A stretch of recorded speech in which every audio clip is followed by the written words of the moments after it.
আসসালামু আলাইকুম ওয়া রাহমাতুল্লাহি ওয়া বারাকাতুহু। সম্মানিত দর্শক মণ্ডলী, আজকে কথা বলবো ইসলামের অবিসংবাদিত খলিফা ওমর ইবনে আব্দুল আজিজ রহমাতুল্লাহ আলাইহি সম্পর্কে।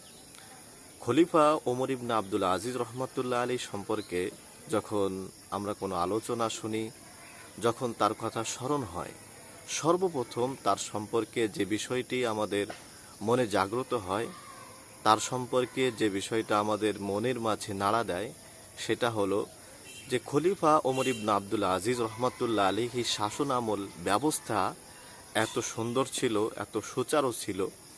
তার শাসন আমলে বাঘ এবং ছাগল একই ঘাটে পানি পান করেছে, অথচ বাঘ ছাগলের উপর আক্রমণ করা তো দূরের কথা, তার দিকে আক্রমণাত্মক চোখে তাকানোরও ক্ষমতা রাখেনি, দুঃসাহস করতে পারেনি।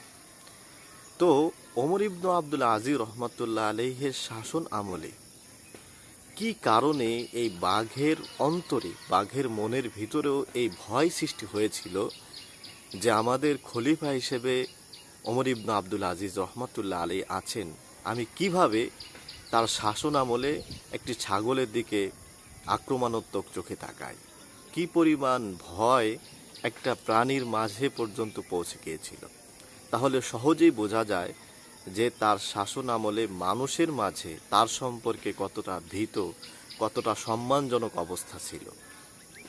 এই যে প্রাণীকুলের মাঝে ভয় সৃষ্টি হওয়া, মানুষের মাঝে ভয় সৃষ্টি হওয়া, মানুষের মাঝে সম্মানের তৈরি হওয়া, এর কারণ কি ছিল?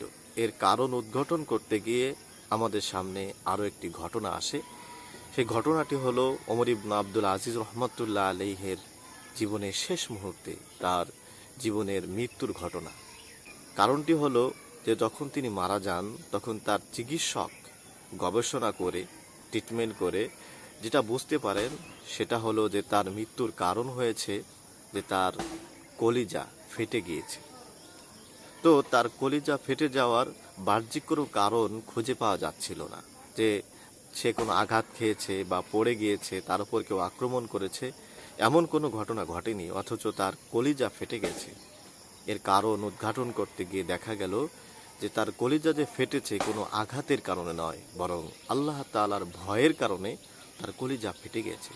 কি পরিমাণ আল্লাহ তাআলাকে ভয় করলে মানুষের অন্তর পর্যন্ত পৌঁছে যায়, যার কারণে তার কলিজা ফেটে যেতে পারে। এই পরিমাণ ভয় এবং এই পরিমাণ সম্মান তার মনের মাঝে আল্লাহ তাআলা সম্পর্কে ছিল। যখন আল্লাহ তাআলার ভয় তার মনের মাঝে এইভাবে প্রকট আকার ধারণ করেছিল, যার ফলশ্রুতিতে মানুষের মাঝে, প্রাণীদের মাঝেও তার ভয়টা এইভাবে প্রকট আকার ধারণ করেছিল। অর্থাৎ আল্লাহ তাআলাকে মানুষ যেভাবে ভয় করবে, সম্মান করবে, ওই ব্যক্তিকে মানুষেরাও সেইভাবে ভয় করবে এবং সম্মান করবে। এজন্য আমাদের জীবনের একটা মূল লক্ষ্য এবং টার্গেট হওয়া চাই যে আমার অন্তরে যেন আল্লাহ তাআলার ভয় থাকে। আল্লাহ তাআলার ভয় যখন মানুষের অন্তরে চলে আসবে, তখন মানুষের ভয়, সমাজ সামাজিকতার ভয়, রাষ্ট্রের ভয়, কোনো ধরনের ভয় তার অন্তরে আর জায়গা পাবে না, তাকে নত যেন করতে পারবে না। আল্লাহ তাআলা আমাদেরকে আমল করার তৌফিক দান করুন।